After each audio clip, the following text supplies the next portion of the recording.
Bonjour à tous, bienvenue dans ce nouvel épisode du podcast des illusions. Je m'appelle Vince et aujourd'hui je suis en compagnie de Aloïs et Stéphane. Comment allez-vous, messieurs? Ça va très bien, merci, merci. Super, hein, comme je viens de dire, c'est pas 6 heures du mat pour une fois, donc bien réveillé cette fois-ci, ça fait plaisir. Chouette, aujourd'hui nous allons aborder un sujet qui est la magie à distance, qui est d'ailleurs souvent faite avec l'outil Zoom, mais il y en a d'autres. Nous allons développer un petit peu tout ça. Évidemment, on sait qu'avec les conditions actuelles, on est un peu poussé à s'adapter, à transformer nos prestations ou pas. Parce que certains ne sont pas OK avec cette idée-là et c'est tout à fait respectable. En tout cas, on va en discuter. On va parler aussi un peu de la démarche entre la démarche artistique et répondre à la demande du marché, ce qui fait aussi une différence avec les magiciens professionnels qui doivent bien répondre à la demande de leurs clients. On va parler aussi des avantages et des inconvénients de cette pratique et on va aussi voir quelles sont les possibilités et apporter quelques idées. Je vous propose tout de suite, messieurs, de commencer avec Aloïs. Que peux-tu nous dire sur ce sujet ? Juste avant de vraiment rentrer dans le vif du sujet, juste partager peut-être ma philosophie autour de tout ça, parce que je sais qu'il y a quand même un débat au sein de la communauté magique. Certains sont même contre le principe de faire des spectacles en Zoom, et ça peut s'entendre.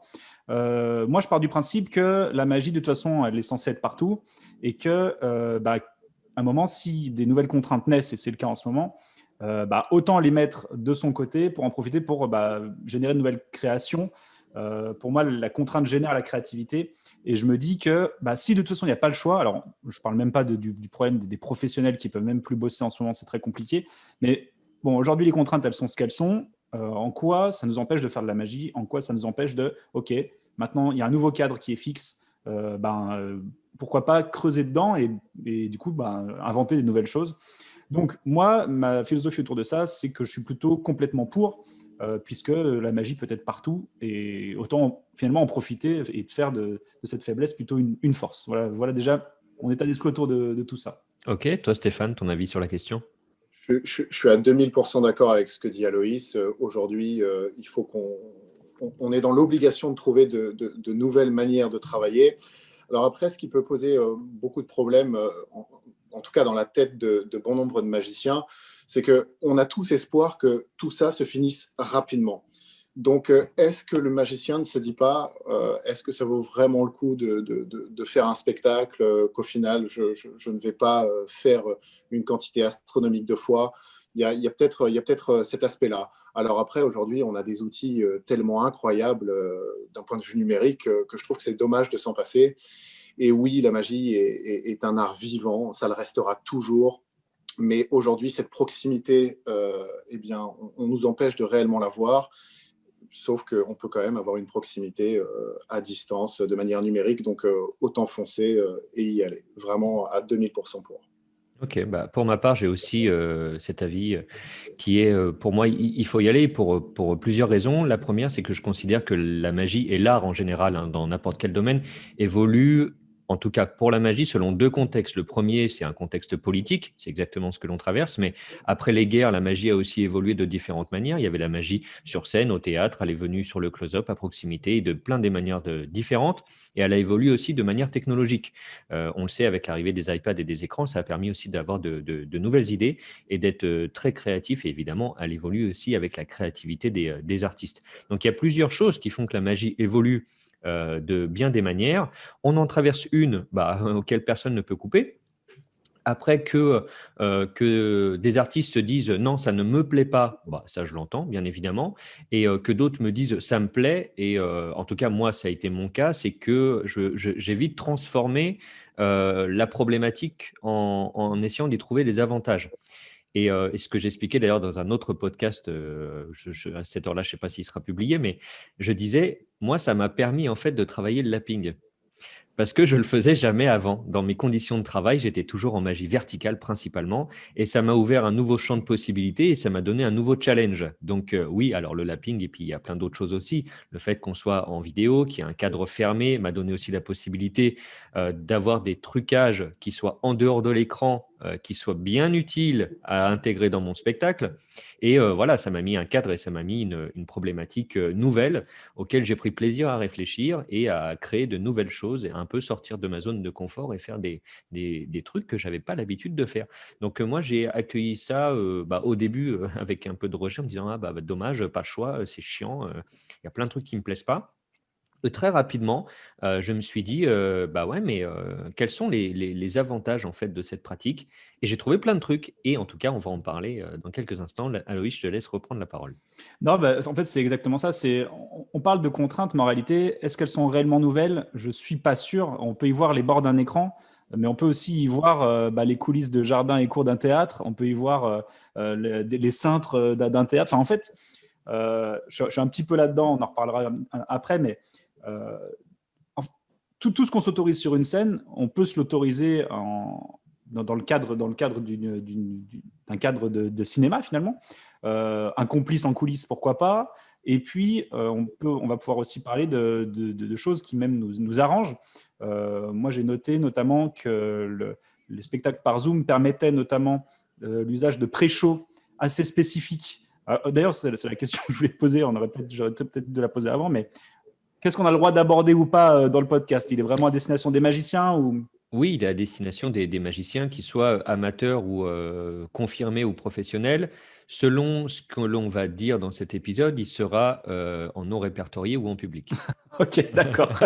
Bon, on va rester quand même light, mais on va voir ce que ça donne. Non, mais je pensais notamment à des idées de pré-show. Qu'est-ce qui nous empêche, lors d'une réservation pour un spectacle Zoom, d'envoyer, je sais pas, nos 50 spectateurs à 49 le même message et au 50e un petit peu différent en lui demandant de penser à quelque chose et on peut générer du coup la double réalité. Je vous ai demandé à chacun de penser à un objet, ok, toi, Clovis, tu as pensé à un marteau. Enfin, bon, c'est vraiment une connerie, mais ce que je veux dire, c'est que c'est autant s'en faire un allié en fait. Et alors, je ne parle pas de trucage vidéo, puisque pour moi, là, on sort du cadre. À partir du moment où on parle de trucage vidéo, on sort du cadre.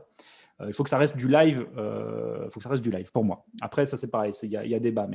Mais un pré-show avec un envoi de mail où chacun reçoit une petite vidéo qui lui demande de faire un truc avant que ça commence, euh, pour générer la double réalité derrière, pourquoi pas? Pourquoi pas utiliser effectivement un complice qui va nous servir un truc? Pourquoi pas utiliser le hors-champ à partir du moment où ça paraît clean en fait? On voit les mains, mais pourquoi pas utiliser le hors-champ pour utiliser un truc qui descend de... Enfin, on fait ce qu'on veut en fait.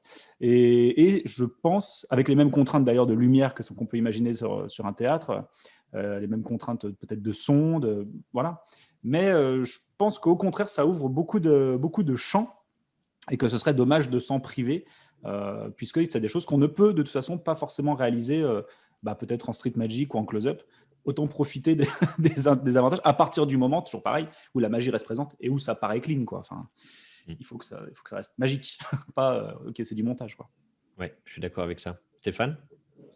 Pareil, d'accord. En plus, moi, je fais partie de ces magiciens qui se disent que tous les coups sont absolument permis. Donc, je serais du genre à me servir de ce média. Je serais prêt à tout, honnêtement. Tout à l'heure, Aloïs parlait de trucage vidéo. Honnêtement, c'est quelque chose que j'accepterais de faire.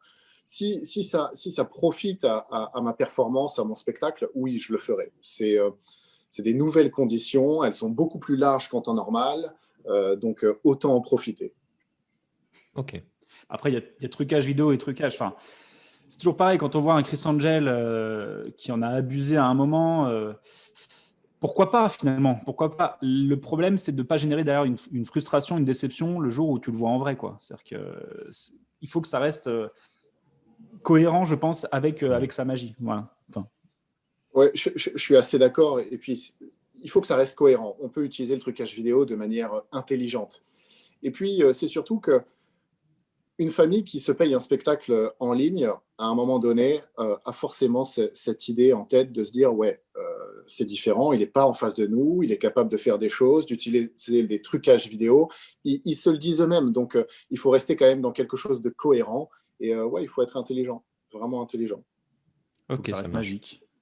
Pour la suite, Aloïs? Non, pour la suite, simplement, je voulais aborder les effets possibles qu'on peut. Je raisonne en magicien, on va dire, de terrain. Quels sont les effets possibles qu'on peut adapter et qui restent efficaces dans la magie Zoom, on va appeler ça comme ça, parce que c'est un peu le… Voilà. Et puis, on va glisser petit à petit vers plutôt le thème de prédiction de Stéphane. Mais dans un premier temps, je m'étais noté, moi, par exemple, tout ce qui est magie du corps. La magie du corps, c'est quelque chose qui fonctionne en Zoom très bien. Allez, petite démo. Ah oui, mais ça va être radio, c'est ça. C'est que si tout ce qui est vidéo, ça ne marche pas. Voilà. Oui, il faut penser radio aussi. Ok, donc je vous le fais et j'essaie d'expliquer ce qui se passe. C'est un tour qui est très connu. Il suffit que ceux qui sont devant la vidéo le fassent et puis je vais décrire ce qui se passe. Et surtout, c'est une petite version, je ne suis pas le seul à l'avoir trouvé, mais qui normalement peut avoir les magiciens. Alors, vous allez simplement mettre vos mains devant vous comme ça. Vous faites bouger les doigts. Donc là, j'agite les doigts devant la caméra. C'est absolument génial. On croise simplement les bras comme ça. Oui. Ok. On accroche comme ça. Super. Superbe. Et là, je vais compter jusqu'à 3. 1, 2 et 3. Et là, je décroche mes bras magiquement. Et si tout se passe bien, vous n'êtes pas capable de le faire. Voilà. Bon, ça, c'est un truc. C'est faisable en vrai. C'est faisable par Zoom et ça fonctionne. Voilà. Donc, magie du corps. On peut aussi reporter des effets qu'on a l'habitude de faire. Je pensais notamment au jeu invisible. Qu'est-ce qui nous empêche d'envoyer à notre spectateur un jeu de cartes scellé et de lui faire un jeu invisible? Alors oui, normalement, c'est le magicien qui manipule les cartes dans le jeu invisible. Sauf qu'il existe des outils aujourd'hui qui nous permettent de basculer sur des techniques de cartes pensées où on n'a pas besoin de toucher les cartes, où le spectateur peut absolument tout faire et avoir l'effet du jeu invisible chez lui, garder la puissance de cet effet chez lui, même à travers, avec la distance et à travers l'écran. Ce qui, pour moi, peut éventuellement même être plus fort qu'en vrai, parce qu'en vrai, ouais, le magicien a manipulé les cartes. Là, il n'a rien touché. Je me suis mis des références de cartes pensées. Moi, celle que j'utilise et que j'affectionne particulièrement, c'est le Haut-Force de Fraser Parker et je sais, Stéphane, tu vas me dire. Ross Taylor. Et Ross Taylor, voilà, c'est ça exactement. Je sais que tu as Mansour en train de travailler sur un effet de carte pensée aussi qui va détailler dans une conférence là, qui va faire lundi. Je sais que Stéphane est en train de bosser sur une carte pensée. Voilà, donc tout ça pour dire que les outils existent en fait. Alors, on peut bosser, les inventer, les créer, mais il y en a déjà qui existent et qui permettent de rester entre guillemets dans sa zone de confort, dans ces effets qu'on apprécie, mais à travers l'écran. Voilà. Tout à fait. Alors évidemment, dans les avantages et les contraintes, des choses que j'ai marquées, c'est que les avantages, j'en parlais tout à l'heure, hein, surtout des nouvelles créations, des nouvelles réflexions. Les avantages aussi du distanciel, ça on ne l'a pas abordé, mais c'est une évidence quand on est professionnel, mais le temps et les frais de déplacement sont économisés. Et c'est quand même pas rien. Moi, quand je fais mon show, j'ai une demi-heure de setup, ce qui n'est pas rien parce que je ne peux pas me permettre de le laisser en place, mais il y a quand même une économie de temps et d'énergie qui est sur le spectacle. Dans les inconvénients dont on parlait aussi très rapidement tout à l'heure, c'est la perte de proximité avec le public. Et ça c'est en général assez psychologiquement douloureux pour les magiciens parce que c'est souvent ce qui nous anime, d'être très proche de son public, de pouvoir échanger, rencontrer des nouvelles personnes, s'intéresser à eux, découvrir de nouveaux univers. Donc ça, effectivement, c'est un peu plus compliqué en distance. Il y a la contrainte du cadre de diffusion, comme tu disais, mais est-ce que ça ne devient pas justement un avantage, un peu comme à l'image du théâtre, comme tu en parlais? Et puis, moi, une difficulté que je vois dans mes shows, alors elle n'est propre qu'à moi, hein. Si ça se trouve, certains des gens qui nous écoutent et nous regardent, eux, ont réussi à trouver la solution et c'est top. C'est que moi, j'ai une difficulté de cohésion parmi les participants. C'est-à-dire que c'est à l'image d'un spectacle de magie que l'on va voir au théâtre. Tout le monde profite du spectacle et ça génère de la bonne humeur. Néanmoins, il n'y a que quelques personnes qui vont participer à certains moments et je ne peux pas faire participer 100% des spectateurs tout le temps, ce qui est pour moi une évidence, mais je le mets quand même dans les contraintes de la cohésion des équipes. Stéphane, quelques mots, toi, à nous dire justement sur un peu ta vision, les effets? Alors déjà, je rebondis rapidement sur ce que tu viens de dire. Alors oui, c'est des frais que le pro économise, mais derrière, il faut s'équiper avec une caméra digne de ce nom. Il faut peut-être voir pour une connexion Internet et derrière différents logiciels qui évitent la coupure. Généralement, les places sont vendues en ligne, donc il y a souvent un service auquel il faut adhérer. Donc, oui, c'est peut-être réduire les coûts, mais on en crée d'autres d'un autre côté. Donc, à voir. par contre, je pense sincèrement que cette notion de proximité est quand même une sacrée barrière limitante. Parce que lorsque l'on performe dans la vie de tous les jours, en dehors période Covid, oui, il y a cette notion de quelque chose de vivant, mais on n'est pas en permanence en train de toucher le spectateur, on n'est pas obligé de... Ce que je veux dire, c'est que je pense que les magiciens doivent se sortir de la tête que ça n'est pas possible. C'est totalement possible de faire vivre une réelle expérience à un spectateur qui est à des milliers de kilomètres. Et du coup, je rebondis aussi sur ce qu'Aloïse disait tout à l'heure, avec un jeu peut-être préparé, encore sous cellophane, que l'on enverrait à un spectateur. Elder Guimarães, qui pour moi est celui qui a réussi à le plus surfer sur cette tendance de spectacle Zoom. D'ailleurs, il a produit un premier spectacle qui s'appelait The Gift. Je vous parle de ça au mois de juillet. Il était complet jusqu'à début novembre, à raison de plusieurs shows par jour, par semaine. Et lui envoyait à toutes les personnes qui avaient acheté leur place un jeu. Alors, je ne sais pas, je n'ai pas vécu le spectacle, je n'ai pas assisté à ce spectacle, mais il envoyait un jeu et il fallait l'ouvrir à un moment bien précis. Donc, même s'il n'était pas présent physiquement, il s'invitait chez les gens. Et ça, pour moi, c'est magnifique. Et je pense que c'est dans cette direction qu'il faut aller. On a vraiment la possibilité d'entrer dans l'écosystème du spectateur, même s'il est face à son écran, seul ou accompagné de sa famille. Donc, ouais, je pense qu'il y a beaucoup de barrières limitantes et qu'il faut les faire sauter. Après, concernant moi, les effets, eh bien, forcément, la magie du corps, moi aussi, j'y ai pensé. Après tous ces tours dits hands-off, automatiques, qui ne nécessitent pas de préparation, c'est quelque chose qu'on peut transposer à la magie numérique. On peut aussi, on parlait de carte pensée, parce que j'ai ce besoin d'adapter mes routines, j'ai créé une carte pensée où je ne fais absolument rien, tout se fait à distance, je ne touche jamais à rien. Et puis après, il y a d'autres personnes qui ont pensé, qui sont allées bien plus loin. Je pense notamment à The Cut de Mustapha Berjaoui, que j'ai vécu en tant que spectateur. Il m'a appelé, il m'a fait la démo avec mon propre jeu de cartes. Il m'a tué. J'ai trouvé ça merveilleux. Après, il n'y a qu'à voir. Max Maven, aujourd'hui, s'il ressort tous ses tours remasterisés en Zoom, c'est parce que déjà à la base, ils le sont faisables à distance. C'est le cas aussi de Mark Elsdon qui a ressorti son bouquin en mode Zoom. Il suffit simplement que le performeur se pose 2 petites secondes, qu'il regarde la liste de tous ses tours. Je suis sûr qu'il en trouvera un paquet qui seront faisables à distance. Quand on voit, enfin, je rebondis, en plus ça permet de donner quelques références sur quelques recherches qu'on a fait sur des choses sur lesquelles on est tombé qui nous ont marqué, mais moi j'ai remarqué le travail d'Adrien Lacroix, Très, qui très lui, bon. pareil, ressort plein d'effets qu'on a tous dans nos bagages, mais en mode Zoom. Donc il a sorti mais des trucs improbables. Hein. Il a sorti un passcode Divination, un code PIN Divination. Il a sorti un out of This World. Il a sorti un Triomphe. Et il a aussi et surtout sorti une houlette par Zoom. C'est-à-dire que c'est le spectateur qui a son jeu de cartes dans sa main et la carte sort elle-même. Non, mais c'est incroyable, quoi. Donc, voilà, c'est ces trucs-là qui font. Il a fait. Ah oui, et aussi un truc, c'est ça qui m'a pas mal inspiré sur le fait que autant utiliser les contraintes. Il fait un système pareil de cartes pensées, une sorte de canne un peu particulier où une carte apparaît dans un verre qui est posé devant lui depuis le début et elle apparaît magiquement dans le verre. Tout ça pour dire qu'il a utilisé les contraintes. Il s'est dit mon spectateur, il est où? Il est ici. Ok, il ne va pas bouger. L'angle, je le maîtrise. La lumière, je la maîtrise. Autant en faire quelque chose de magique, quoi. Donc c'est assez inspirant. Ça vaut le coup d'aller voir un petit peu son travail. Enfin, quand il a sorti la houlette, j'ai dit non, là c'est trop puissant, quoi. Il touche même plus rien, quoi. Enfin, c'est fou, quoi.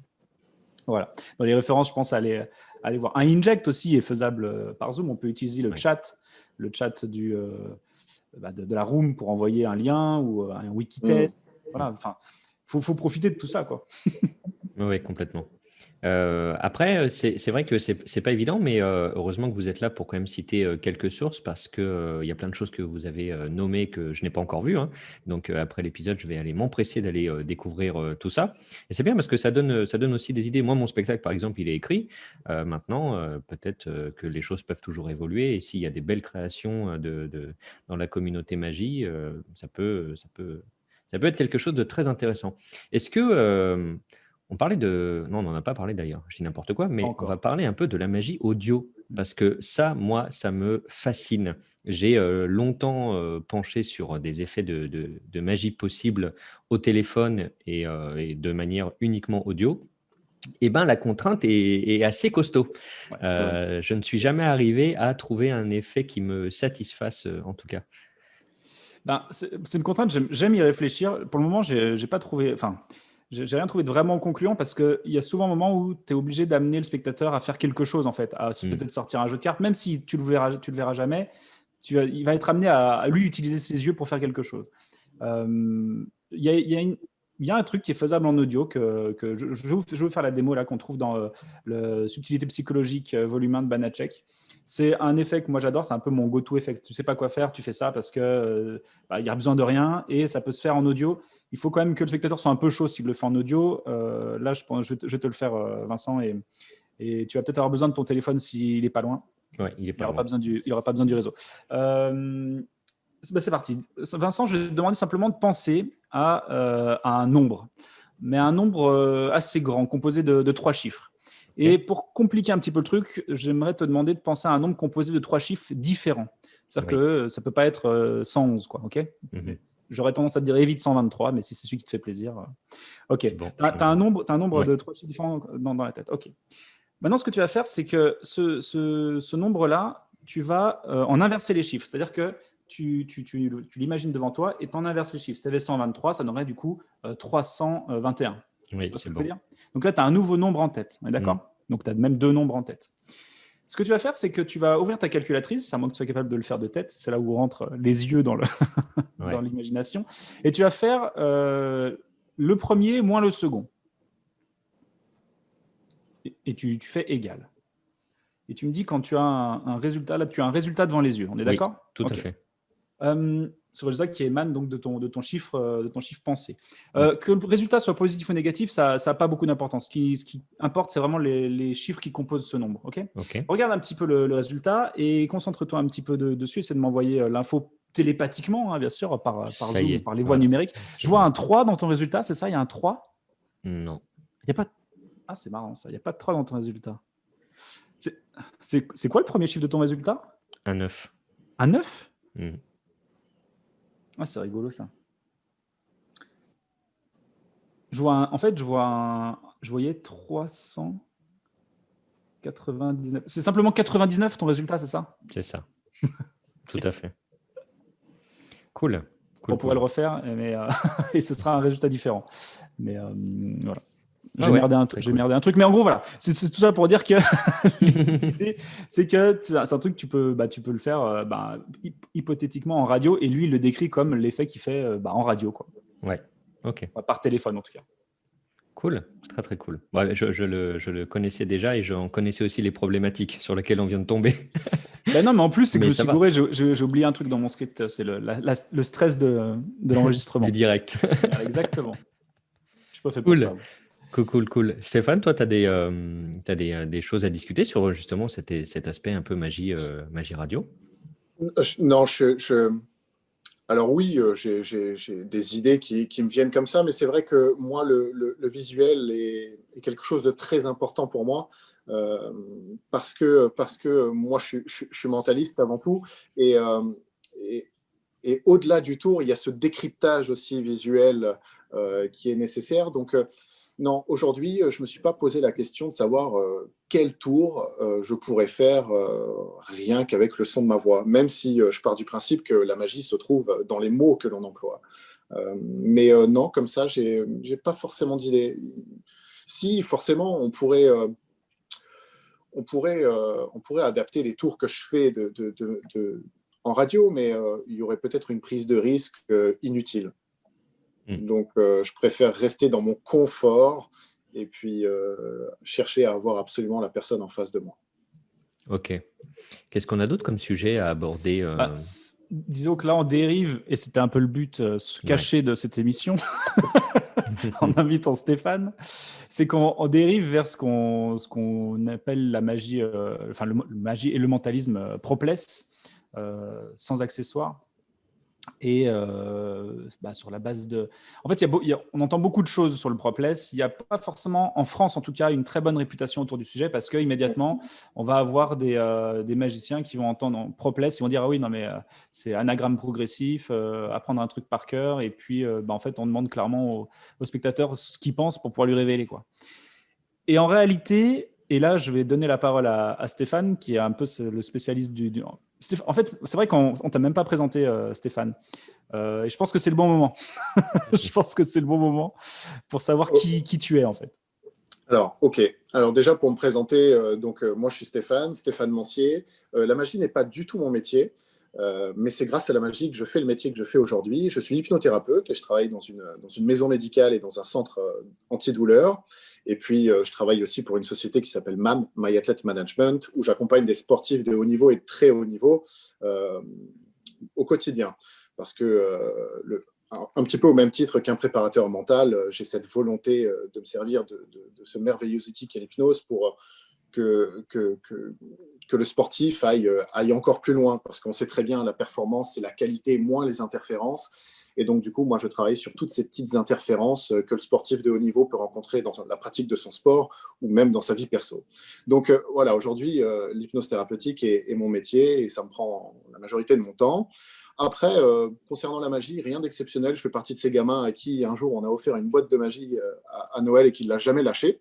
Enfin, je dis jamais lâché, oui et non, parce que à l'adolescence, j'ai totalement balayé la magie. Je voyais plus d'intérêt à courir après les gonzesses à faire de la magie. Donc, ouais, pendant une grosse période, 5, 6, 7 ans peut-être, je n'ai pas du tout pratiqué. Et puis, j'y suis revenu de manière assez intensive. Le but, c'était de me faire un maximum de crampes aux doigts. J'étais vraiment dans la manipulation, cartes essentiellement. Et puis, j'ai toujours détesté, mais alors vraiment détesté le mentalisme. Parce que pour moi, c'était toujours les mêmes effets, c'était très compliqué. Et puis, une barrière limitante, là aussi, que je m'étais mis, pour moi, faire du mentalisme, il faut avoir une certaine maturité. Il faut avoir un personnage. C'est difficile d'imaginer un clown faire du mentalisme. Après, il y en a qui le font très bien. Donc, le mentalisme, pas du tout. Et puis, à mesure que les années passaient, j'ai commencé à m'y intéresser. Et là, grosse erreur parce que je me suis fait happer dans ce monde. C'est grâce au mentalisme donc, que j'ai découvert l'hypnose. Donc, je me suis intéressé à l'hypnose de spectacle, ensuite à l'hypnose thérapeutique. Donc, tout à l'heure, on parlait de la magie des mots. Eh bien voilà, aujourd'hui, c'est ça mon métier, que ce soit dans l'hypnose thérapeutique ou même dans mon mentalisme, l'utilisation des mots d'une certaine qualité linguistique. Pour le coup, j'ai balayé la magie et je ne me suis intéressé qu'au mentalisme. Et puis, essentiellement au propless. Au propless, qui est quoi? C'est du mentalisme sans rien, sans aucun artifice. Je trouve ça formidable. Alors oui, c'est une pratique qui est un peu boudée, surtout par les magiciens et mentalistes francophones, parce que le propless, pour beaucoup, c'est égal échec. Et justement, je suis là et je profite de cette interview pour dire que non. Alors oui, le propless, il y a beaucoup d'ouvrages, de publications qui sont sortis où c'est un peu bancal. Il faut être bold, il en faut une grosse paire. Sauf que moi, c'est pas ce qui m'intéresse. Moi, je cherche des effets propless qui sont surefire à 2000%, que l'on peut présenter dans n'importe quelle condition. Et aujourd'hui, c'est devenu mon cahier des charges principal. Qu'est-ce que je peux faire sans rien dans les poches ou alors avec très peu de matos? Parce que au-delà du propless, ce que j'aime, c'est le mentalisme minimaliste. Donc, simplement des cartes de visite, un stylo, et puis c'est parti. C'est parti. C'est vraiment ma plus grande passion. Et aujourd'hui, je dédie mon cerveau, qui est en permanence en ébullition, à cette pratique bien précise. Ok, cool.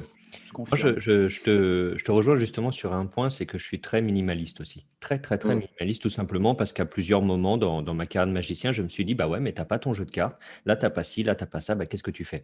Donc, pour répondre à traiter les objections en amont, j'ai réfléchi déjà à plein de choses que je pouvais faire effectivement sans matériel ou en tout cas avec un minimum papier, stylo, carte de visite et crayon. Et donc là, effectivement, j'ai écrit beaucoup, beaucoup de choses et d'expériences. Et moi, j'adore ça, avoir ce confort de ne pas être pris au dépourvu et de pouvoir faire vivre à mes spectateurs des expériences incroyables avec un minimum de choses et même avec du matériel emprunté sur place, que je trouve que ça a une authenticité un petit peu plus accrue que de sortir son propre matériel. Mais bon, ça, c'est très personnel. Là où je rejoins aussi le discours, c'est que je peux comprendre que dans la communauté, ça soit souvent décrié et pas très apprécié le propless en général. Alors, je parle que pour moi maintenant, mais il est vrai que Peter Turner, qui est un des plus grands noms du mentalisme dans notre époque actuelle, en regardant ses conférences, quand on vit la première partie spectacle, on se dit waouh, mais c'est juste hallucinant. Le Mm. mec fait des choses enfin, nouvelles qui te paraissent inabordables. Et quand il te révèle le secret, tu te rends compte qu'en fait, il a juste été un super opportuniste. Alors, pas juste parce que c'est bien de savoir être un professionnel opportuniste, comme dirait James Bond, mais tu as l'impression que ça marche pour lui, quoi. Ça marche pour lui. Puis quand toi, tu vas le faire, ça va pas marcher. Et puis en fait, un mec, tu vas lui demander sa carte préférée, mais toi, après, quand tu vas faire l'expérience, bah, il va pas parler de sa carte préférée, tu vois. Donc, tu te dis, ouais, bah, les conditions que lui met en place, tu as l'impression qu'elles sont favorables parce qu'il maîtrise un cadre ou alors il a eu un coup de bol. Des fois, tu sais plus sur quel pied jongler. Et forcément, tu peux te dire, bah, ouais, bah le propless, bah, ouais, bah, c'est pas sûr en fait. Donc, qu'est-ce que je fais? Mm.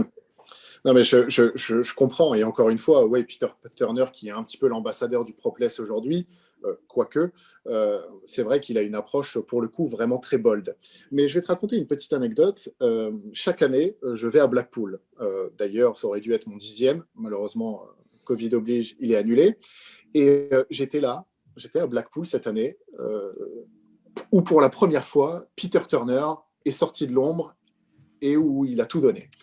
Eh bien, je peux t'assurer que j'ai pris une claque monumentale parce que, oui, ce qu'il fait, c'est bold, mais pas tant, parce qu'il a des issues de secours, il a des sorties de fou furieux. Aujourd'hui, je te le dis, Peter Turner, quand il te fait une carte pensée et que ça foire, soit il l'accepte, soit il rebondit sur totalement autre chose. Et moi, justement, c'est cette approche que j'aime. Parce que oui, le propless, c'est pas toujours sûr, mais en tant que magicien, on a tous les outils pour le rendre sûr. Quelle est la différence entre un forçage de cartes et une levée double? Ben, c'est pareil, ça se travaille. Une levée double, tu peux la bosser, elle sera baveuse pendant un paquet d'années, et à un moment donné, ça va venir. Eh bien, un forçage psychologique, je pense que c'est la même chose. À un moment donné, quand tu vis le truc, eh bien, tu augmentes considérablement tes chances de réussite. Et même si ça foire de temps à autre, on a forcément moyen de rebondir. Moi, si je fais une carte pensée et que ça foire, qu'est-ce que je fais? Et j'ai pas honte de le dire. Jeu de cartes, je sors mon jeu de cartes invisible. Bien sûr. Y a, quand je fais Proteus de Fedon Bilek, Proteus, quand c'est sorti, tout le monde trouvait ça génial. Et puis il y avait une petite portion de magiciens mentalistes qui trouvaient ça nul à chier, pardon pour mon langage, mais parce que pour le coup, c'était risqué et ça ne marchait pas à tous les coups. Tu peux rappeler les faits de Proteus? Bien, Proteus, on demande à un spectateur de s'imaginer dessiner un dessin, quelque chose de simple, qui prend entre 5 à 10 secondes à dessiner et que tout le monde pourrait reconnaître. Et boum, le mentaliste révèle ce dessin. Alors oui, il y a une part de risque, mais encore une fois, en tant que magicien mentaliste, on a d'autres outils qui nous permettent de rendre la chose à 2000% sûre. Si je fais Proteus et si je vois que je suis en train de m'enfoncer et que je suis à des années-lumière de ce que peut penser le spectateur, je dis peut-être qu'il va falloir rendre cette image un petit peu plus claire dans ton esprit. Tiens, sors ton téléphone, va sur Google, je fais inject, et je sais en temps réel l'information qu'il a. Donc, cet échec n'existe absolument pas. À la fin, la finalité est que je révèle ce que le spectateur est en train de penser. Et il n'y a rien de plus fort. Je pense sincèrement que, vu le climax final, tout est balayé derrière. Et voilà. Sachant que de s'offrir en fait ces techniques entre guillemets de magie pour assurer son impact. Ça permet aussi de bosser son script parce que moi, c'est un peu ce que je me dis quand je vois Peter Turner. C'est d'ailleurs, je t'ai envoyé un message cette semaine parce que j'étais devant. Je me dis, c'est quand même incroyable comme ce mec est bon, quoi. Parce que son script est précis, il est écrit à la virgule près, il sait ce qu'il va dire parce qu'il l'a déjà vécu 1000 fois, donc il est à l'aise avec ça. Et il sait surtout, non seulement ce qu'il va dire, mais de la manière dont il va le dire, et que c'est ça qui va cadrer son effet, en fait. Et c'est très difficile à expliquer sans le voir performer, mais c'est vrai que c'est ça la magie. Et lui, il a plus besoin presque de ses sorties. Je pense qu'il les a, mais je pense pas qu'il en ait forcément besoin parce que avec lui, ça marche. Tu as raison, Vincent, quand tu dis ouais, mais lui, ça marche, moi, j'y vais, ça marche pas. Et c'est vrai. C'est vrai, mais parce qu'on n'a pas son expérience, on n'a pas son truc qui fait que, pour moi, c'est une sorte de sorcier, ce mec-là. Hein, parce qu'il est tellement précis dans chaque mot qu'il va dire, chaque phrase, que ben, ça fonctionne à la fin. Et quand tu l'entends, tu as envie de penser ce qu'il a envie que tu penses. En fait, c'est fou. Tu vois. Et du coup, s'offrir ces sorties, on va dire, effectivement, ces techniques de magie, avec s'offrir son effet, bah, ça permet de bosser son script et petit à petit ben, de s'émanciper de ces sorties et de pouvoir y aller. Bon, c'est beaucoup de théories, tout ça. Hein. Pour revenir, bon, c'est pas un acharnement sur Peter Turner, mais c'est l'exemple qu'on a pris parce que c'est quand même quelqu'un Murray, hein, et ses effets sont très très bons. Moi, à vrai dire, je me suis quand même posé plusieurs questions quant à la véracité des effets. Alors oui, pour moi, les effets sont vrais, ils sont vraiment vécus, mais première question, je me suis dit, oui, mais c'est Peter Turner, il a un gage d'autorité très important dans la communauté des magiciens quand il arrive sur un plateau, sur n'importe quel tournage. Bah déjà, le public sont des magiciens.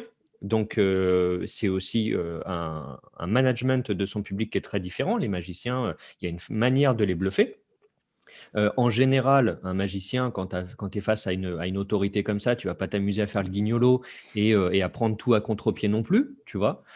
Ça peut tomber, mais tu as aussi un petit feeling, tu as aussi la manière de sentir quand tu choisis ton public, quand tu sais que, bon, lui, ça va pas le faire, tu vois, je vais le prendre avec quelqu'un qui a envie que ça marche, quoi. Donc, le choix de ton public et puis aussi la condition dans laquelle tu performes font que, pour moi, c'est ce qui fait que ça marche. Maintenant, nous, enfin moi en tout cas, je rencontre des gens entre guillemets lambda n'importe où et je veux appliquer cet effet-là. Et ben, je suis dans l'obligation, comme tu disais Stéphane, d'avoir pensé ces effets en me disant si ça marche pas, quelle sortie je vais avoir. Et je suis obligé d'y penser. Sauf que ça, on ne te le dit pas forcément quand on parle de Propolis. On te parle d'un effet, tu le vis, tu te dis waouh, c'est extraordinaire. Et quand toi, tu l'appliques, c'est un échec. Et c'était livré face à toi-même en train de te dire bon, bah, soit je le déteste, ce type-là, parce qu'il m'a menti, tu te sens un peu arnaqué. Ou soit tu te dis non, en fait, c'est vrai que c'est bon. C'est vrai que c'est bon, mais purée, je suis obligé de trouver mes propres solutions parce que c'est pas sûr, quoi. C'est ce Ouais, que je tu disais comprends. tout à l'heure, Stéphane, c'est que tu es obligé de réfléchir à des tiroirs de sortie. Et là où je te rejoins, c'est un petit peu, tu sais, les conditions de Turner, c'est un peu les mêmes conditions qu'en hypnose. Tu Oui, choisis pas tout à n'importe fait. quel sujet. Et puis aujourd'hui, il a une telle aura, ce Turner. Il est tellement considéré pour beaucoup comme la nouvelle légende naissante. Du coup, il y a ce respect. Et quand il te fait une démo, mais moi le premier qui ai vécu des démos en direct, eh bien, tu as cette volonté, par empathie peut-être, Bah oui. de suivre très clairement ces directives, et puis bah, boum, c'est terminé. Après, je peux comprendre la frustration que l'on a. On lit un effet, on cherche à le performer, derrière, ça foire. Mais c'est peut-être ça aussi le problème de beaucoup qui ne s'intéressent pas au Propless. Ils se disent que ce n'est pas réalisable comme ça, en partant de A à Z. Donc, il s'interdit de le faire. Mais c'est tellement enrichissant et jouissif de mettre sa tête en ébullition et d'essayer de trouver soi-même des portes de sortie. Je déteste le travail mâché. J'aime pouvoir partir dans mes propres solutions. Donc, c'est peut-être aussi pour ça que je me retrouve dans le Propless. Et puis, tout à l'heure, tu parlais aussi d'opportunisme. Pour moi, le Propless, c'est de l'opportunisme pur et dur. Un truc que je fais absolument tout le temps. 7 de cœur, toujours dans mon portefeuille. Je fais un forçage psychologique, il me dit 7 de cœur, je lui donne le jeu, il cherche, il n'y a absolument pas de 7 de cœur, je le sors, formidable. Si ce n'est pas le 7 de cœur, eh ben, encore une fois, on a tous les outils nécessaires pour faire une autre expérience avec la dame de pique qui aura été nommée librement. Ouais,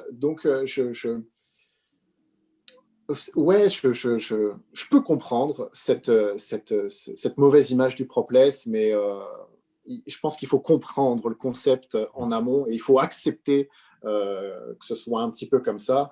Quoique, parce qu'encore une fois, là, on parle de Turner, mais tu t'intéresses à des génies comme Michael Murray. Michael Murray, tout ce qu'il propose en propless, c'est du 100% surefire, c'est 100% de réussite. Il a sorti très récemment, et je ne peux que vous conseiller de l'acheter, il a sorti un bouquin qui s'appelle Trojan Horse. Ça permet de faire un freewheel, donc 3 objets cachés dans des poches. Ça marche à 2000%, c'est faisable par Zoom, c'est du propless, besoin de rien, et pour le coup, il n'y a aucun échec possible, aucun. Donc oui, Turner est à ce côté bold, mais il y en a plein d'autres qui ont des idées remarquables et qui, elles, pour le coup, fonctionnent à tous les coups. Je parlais de script avec Turner qui l'affine et lui, il a maintenant ce naturel. Voilà, mais Turner, c'est ça, c'est la puissance du script. C'est une idée simple, il va écrire le script et c'est le script qui va rendre le truc sûr à 100% et qui va en plus augmenter l'impact de l'effet. Turner, Murray, c'est incroyable. Mais du coup, pardon, Stéphane, non, je disais, j'allais dire, ça, c'est ton combat. Enfin, je veux dire, tu m'as mis dedans quand on s'est rencontrés il y a quelques années. Et maintenant, depuis, tu m'en parles tous les jours. et tu as réussi à me convaincre à force. Mais le meilleur moyen, finalement, c'est peut-être de faire une petite démonstration. Ouais, ok. Et ben avec grand plaisir. Juste avant qu'on aille plus loin, je tiens juste à préciser que cette notion d'échec, c'est pas quelque chose que j'ai. Moi, je vis très bien l'échec. Alors, certains vont dire, bah ouais, c'est facile, c'est pas un professionnel. Ouais, ok, je suis pas pro, les gens ne me payent pas pour faire de la magie du mentalisme, donc je peux me permettre l'échec. Ce qui est différent dans un cadre pro. Mais je pense que l'échec, ça joue en notre faveur, ne serait-ce que pour accentuer la crédibilité de l'expérience qu'on cherche à mener. Moi, je suis vraiment très à l'aise avec l'échec. Surtout en mentalisme. Parce que oui, l'échec en magie visuelle, bon, ça fait pas plaisir, dommage. tu rebondiras. En mentalisme, ça a tendance à crédibiliser l'expérience. Très clairement. Et puis l'échec, je l'accepte, mais dans ma vie de tous les jours. À un moment donné, que ce soit dans ma pratique de l'hypnose thérapeutique, j'ai un patient pour qui j'arrive pas à avoir de résultats. Tu trouves un autre Oui, chemin. Tu trouves un autre chemin. je trouve exactement, je trouve une autre sortie, une autre façon de faire, et c'est comme ça qu'on grandit. Sincèrement, je pense que ouais, l'échec, c'est un peu la bête noire de beaucoup, alors que non, il faudrait s'en servir au maximum et jouer là-dessus. Tu n'avais pas pensé aux 3, Vincent, t'es sûr, hein, Si, justement, c'est ça. Il revient. Donc, le script est très bon. Là, c'est. Bon, une petite expérience Ouais. que je vais partager avec vous. Tiens, Vince, petite question. Est-ce que tu as ton téléphone? Oui, je crois. Tout à fait. Et surtout, est-ce que surtout tu as l'application Netflix d'installer sur ton téléphone? Oui, sauf que c'est pas mon compte. Alors là, si je me log, il va recevoir une notification.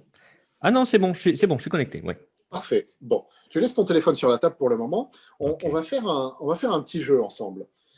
Je veux que tu imagines devant toi toutes les lettres de l'alphabet écrites dans les airs. Tu arrives un petit peu à les visualiser? Ok. Maintenant, je veux que tu t'imagines et que tu mimes avec l'une de tes mains prendre toutes les consonnes. Vas-y, mime. Hop Et là. avec ton autre main, toutes les voyelles. Ok. Et là, tu prends le contenu de l'une de ces mains et tu le jettes en l'air. Hop là. Dans toutes les lettres qui te restent en main, je veux que tu en pioches une et que tu la regardes, que tu l'analyses et que tu viennes la mettre dans ta tête. Donc là, on est bien d'accord que tu as une lettre en tête. Je ne peux pas la connaître. Aloïs non plus. Ok. En fait, ce qu'on vient de faire ensemble, et qui peut paraître un peu bizarre, c'est un système imaginatif que j'utilise presque tous les jours en réalité, avec ma compagne, dans le but de choisir le film ou la série que l'on va regarder le soir même. Donc là, tu as une lettre en tête, tu as ton application Netflix démarrée. Tiens, tu vas sur l'onglet Rechercher, s'il te plaît. Et dans la barre de recherche, tu tapes simplement cette lettre. Et donc là, selon ton algorithme de ton Netflix, tu as une quantité astronomique de contenus qui apparaissent. Et pour aller au plus simple, tu cliques sur le premier. Ok.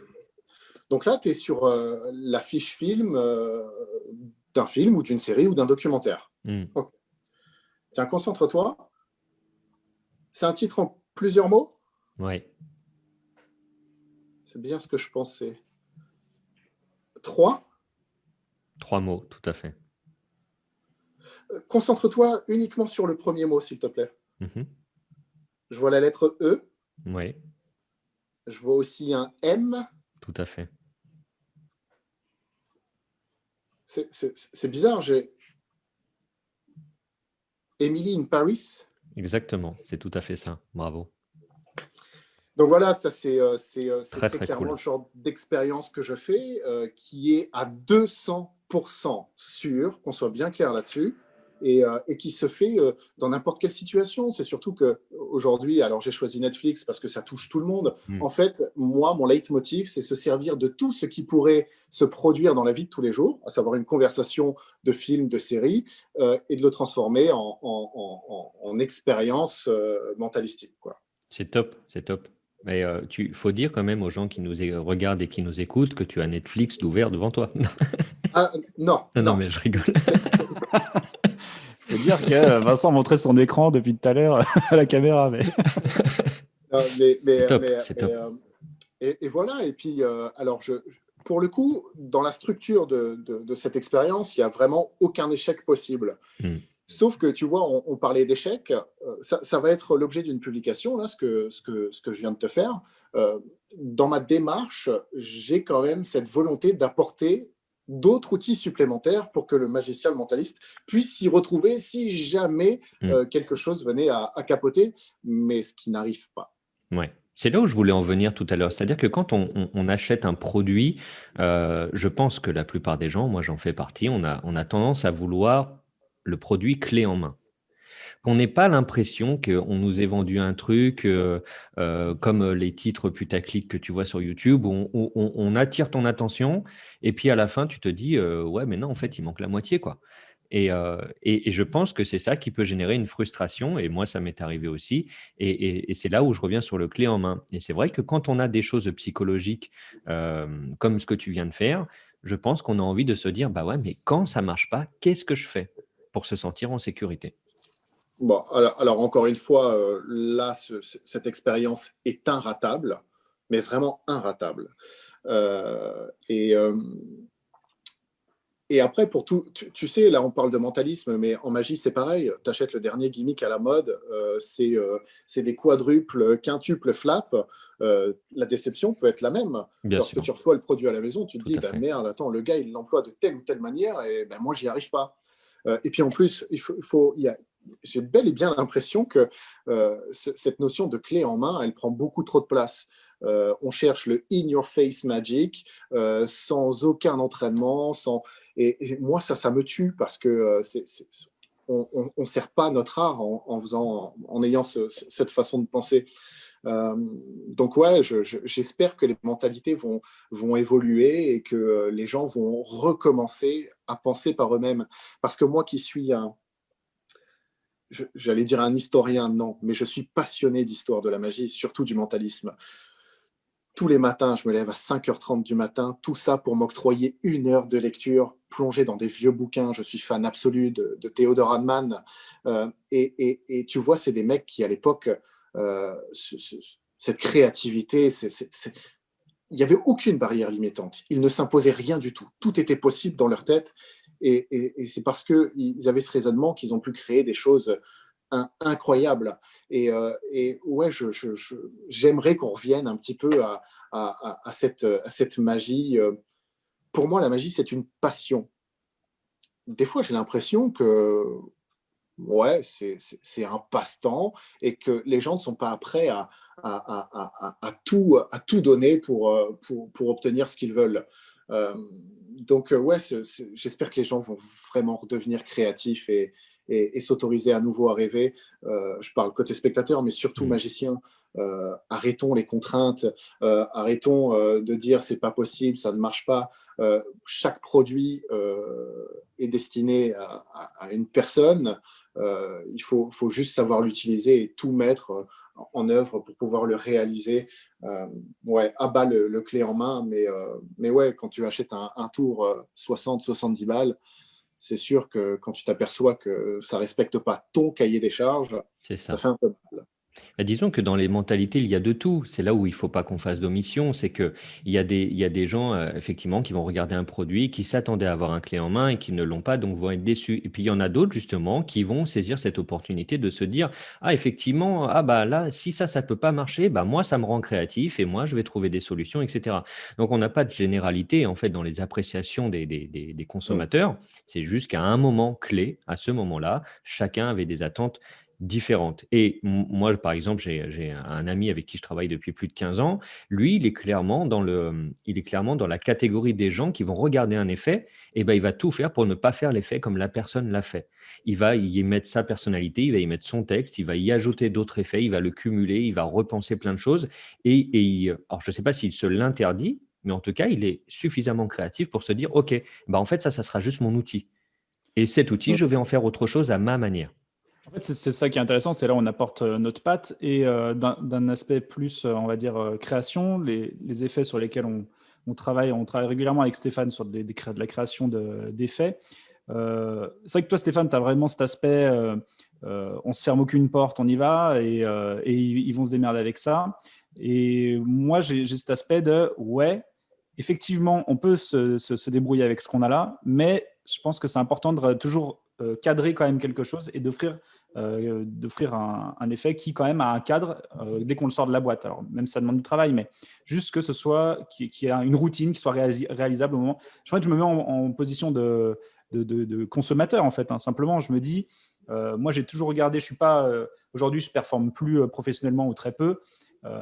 J'ai toujours regardé ce truc de quand tu es gamin, tu vas à la boutique de magie, le mec il te fait un truc, tu veux sortir, tu veux pouvoir le faire à tes parents dès que tu sors de la boutique, quoi.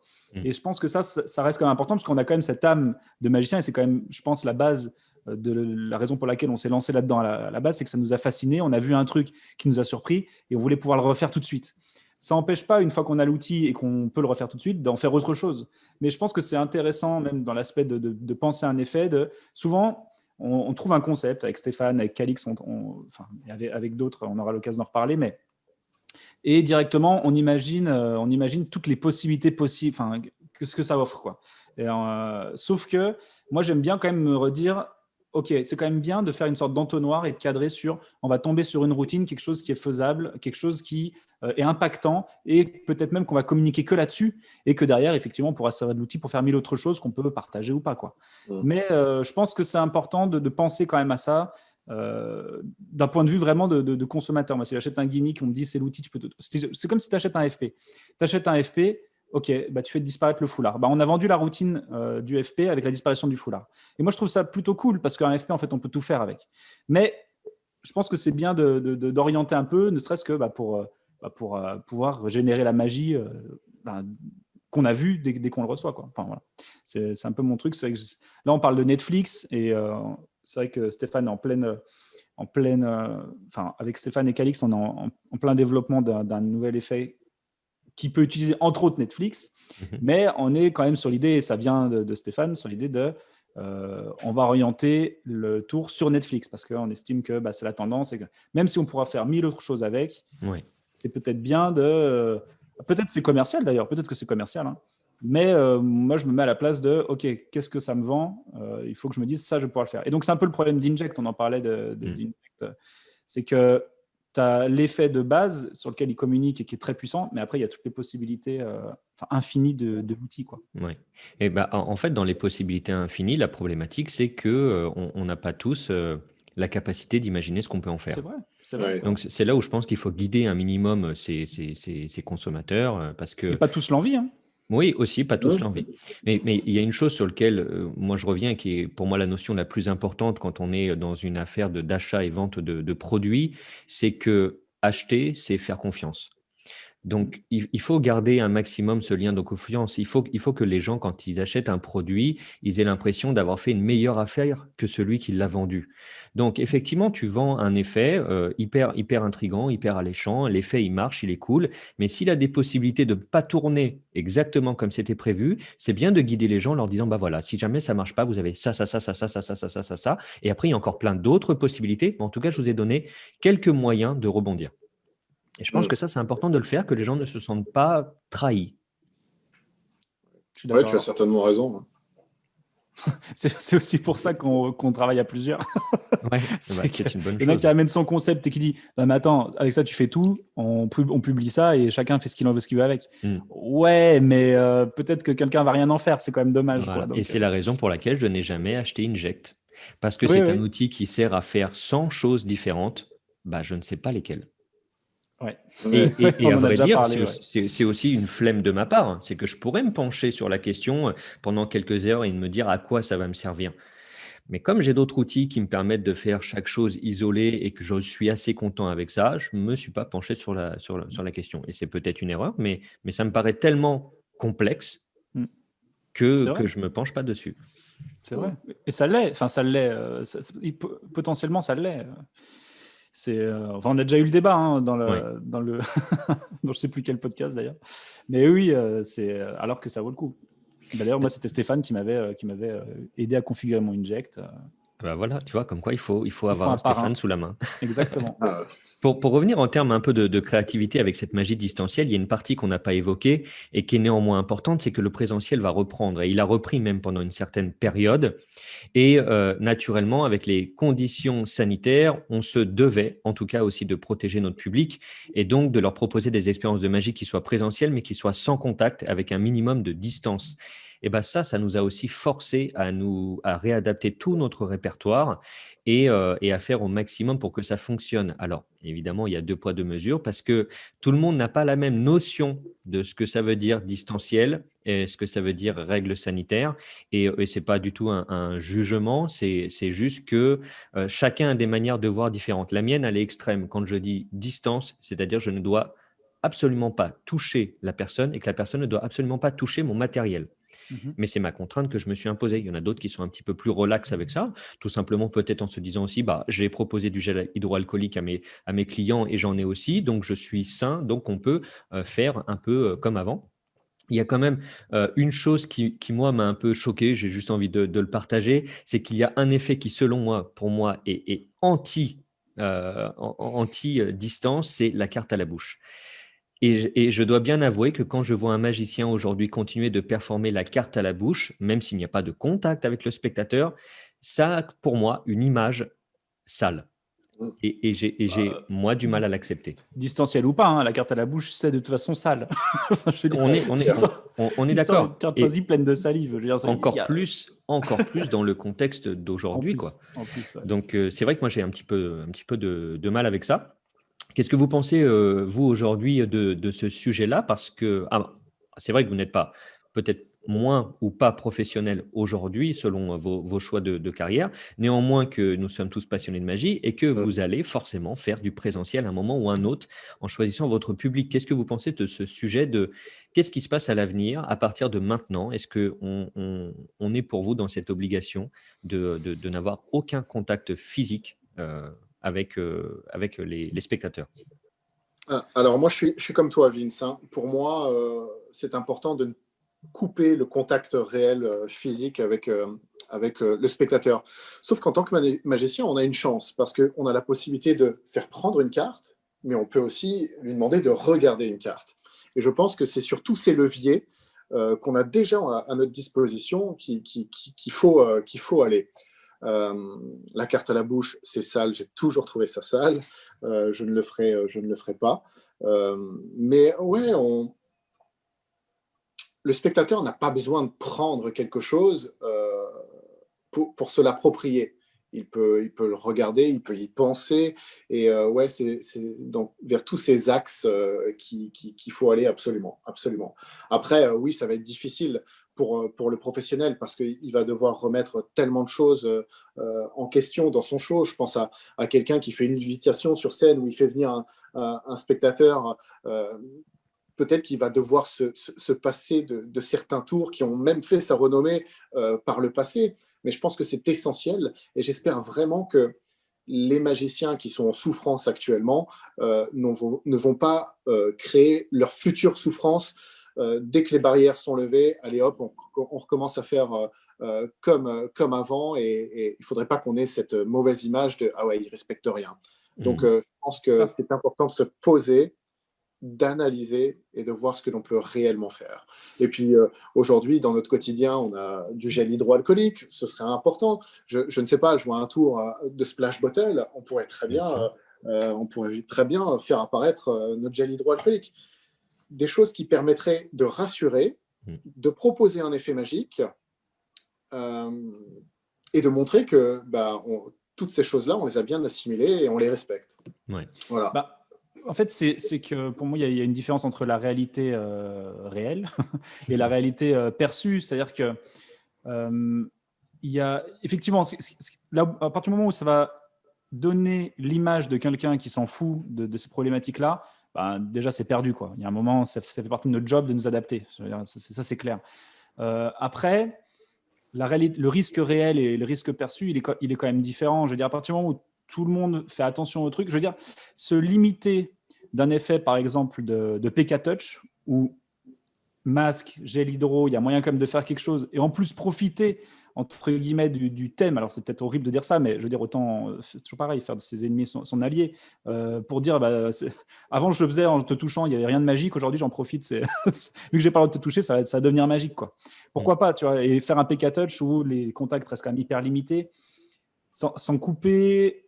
Est-ce qu'il faut le faire ou pas? Alors, c'est toujours pareil, ça dépend du contexte, ça dépend de où on en est. Là, aujourd'hui, hors de question, évidemment, hors de question. Dans les mois qui arrivent, quand tout ça va, on espère tous commencer un peu à se décanter, à partir du moment où il y a des choses qui vont rester, effectivement, je pense que les masques en Presta, c'est quelque chose qui devrait rester, quoi. Je pense que ça va rester, d'autant plus que c'est utilisable pour des effets aussi. À partir de là, le risque réel, à partir du moment où il est vraiment amenuisé, puisque de toute façon, il n'est jamais à 0%, se couper de certains effets. Je pense qu'on peut adapter. Voilà, c'est ça que je veux dire, c'est qu'on peut adapter. Effectivement, un drawing duplication, à partir du moment où tout le monde s'est mis du gel et qu'à un moment on doit récupérer le bloc pour le poser ailleurs, est-ce que ça pose un souci ou pas? Bon, ça fait effectivement partie des contraintes que tu t'imposes, Vince, en tout cas pour le moment. Mais c'est tellement compliqué aujourd'hui entre, une fois de plus, un risque réel, risque perçu et surtout l'image qu'on veut donner. Il faut être au maximum clean, ça c'est sûr. Après, il faut faire les choses intelligemment, quoi. Moi, dans mes contraintes, je m'impose volontairement le maximum de contraintes pour que si jamais on a l'occasion un jour que ça aille mieux, que les choses viennent un peu s'assouplir. Mais je m'impose volontairement cette contrainte pour devenir créatif sur ce sujet-là. Par exemple, aussi un truc que je voyais en Presta pendant qu'on pouvait retravailler. Moi, je faisais énormément de mariages. Il se trouvait que dans les mariages, j'étais le seul avec le staff à avoir un masque, mais que les invités, souvent, n'en avaient pas, à l'exception de quelques personnes, mais c'était vraiment minimum. C'est un peu désolant parce que tu sais que le masque te permet de protéger les autres. Et là, tu te dis, j'ai 300 personnes qui ne me protègent pas, en fait. Tout le monde ne le sait pas, ça. Tout le monde ne le sait pas. Donc, c'est tellement compliqué. Effectivement, c'est une situation compliquée. Néanmoins, je pense que le magicien doit être l'exemple à suivre. Quand on est prestataire, qu'on est payé, on fait partie du staff, c'est à nous, je dirais pas d'éduquer parce qu'on n'est pas sur de l'éducation, mais de donner l'exemple en tout cas. Nous, en tant que magiciens, souvent, on aime bien être bien habillé, être propre sur nous, soigner un peu notre langage et on est là pour amuser les gens, leur faire passer un bon moment et surtout un moment dont ils risquent de se souvenir pendant très, très, très, très longtemps. Et notre image doit être soignée et je pense qu'on doit donner l'exemple. Alors oui, quand je vois un magicien qui, sur une presta en plein Covid, va faire une carte à la bouche, pour moi, il ne donne pas le bon exemple. Voilà. Évidemment. Très clairement. Il faut juste faire les choses en intelligence et se positionner, en fait, effectivement, dire qu'est-ce que je peux faire ou pas et qu'est-ce que j'adapte, comment, quoi. Faut faire. Oui, l'exemplarité, ça, effectivement, je suis tout à fait d'accord avec toi. C'est vrai qu'à partir du moment où tu es payé par le client pour être exemplaire et faire ta presta, après, c'est toujours pareil, chacun voit midi à sa porte. Imagine un mec comme Kieran Johnson en presta en ce moment. Il y va même pas. Tu vois, je sais pas. Mais... Donc, la magie est suffisamment vaste et les outils sont suffisamment nombreux pour nous offrir les possibilités de faire quand même quelque chose, je pense. Tout à fait. On est confronté à une problématique, on se doit en tout cas, hein, ceux qui le veulent, hein, on se doit de trouver des solutions adaptées à la situation. Puis c'est l'occasion de renouveler le répertoire, donc ça tombe bien. Complètement, de Clairement. sortir un petit peu de ses habitudes, ce qui a été en tout cas pour moi le cas complètement. Et en fait, j'en suis très content parce que je me suis ouvert de nouvelles possibilités que j'envisageais même pas avant, soit par flemme ou soit parce que je me disais que ça me plaisait pas alors que je les avais pas essayés. Et j'ai découvert. Alors, il y a plein de trucs qui me plaisent toujours pas et je les ai essayés, mais il y en a plein d'autres qui sont arrivés dans mon répertoire et je me dis, en fait, c'est hyper cool et c'est pas si compliqué que ce que je pensais non plus. Enfin, il y a plein de barrières limitantes comme ça qu'on a et une fois qu'on les a traversées, on se dit, en fait, j'en ressors grandi, quoi. Bon, en tout cas, je trouve que c'est un des avantages minimes qu'on peut trouver à cette situation-là, de devenir un petit peu plus créatif, en tout cas. Mm. Je pense qu'on a fait un peu le tour du sujet aujourd'hui, messieurs. Merci beaucoup à tous les deux pour votre présence.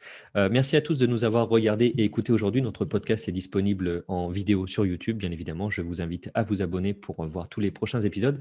Il est également disponible en audio sur iTunes, Spotify, SoundCloud, qui permet de redistribuer un petit peu sur toutes les plateformes Android.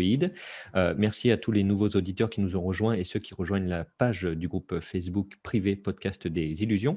Je vous invite également à venir nous laisser un commentaire 5 étoiles, voire plus, si vous avez le moyen de bugger le système iTunes. Laissez-nous 5 étoiles et un beau commentaire pour nous faire remonter dans les classements et ainsi faire connaître le podcast à plusieurs personnes. Il y a également une page Tipeee qui est disponible si vous souhaitez devenir, j'allais pas dire actionnaire, non, parce qu'il ne faut pas déconner non plus, mais producteur en tout cas de l'émission, et si vous souhaitez participer financièrement pour aider au développement de ce podcast, que ce soit en matériel, enfin en plein de choses, je vous laisserai aller voir la page Tipeee en description.